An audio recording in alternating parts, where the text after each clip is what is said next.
So something very interesting about this wood floor is from about where I'm standing over this way, this wood is all over 60 years old. It is original to the home.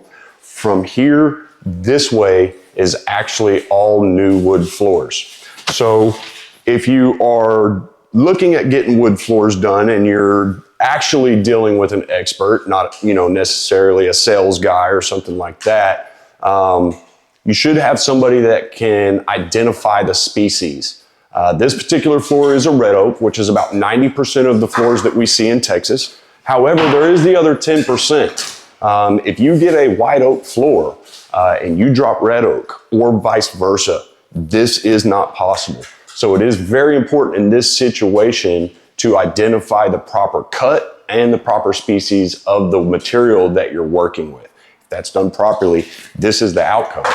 Also, there was walls moved all in this house. So like right in here was wide open. So we actually came in and we weaved new wood into the old. And as you can see, once it is sanded and finished, you can no longer see where those voids were. And that's our ultimate goal on these wood floors when you are remodeling an old home that has original wood floors in it.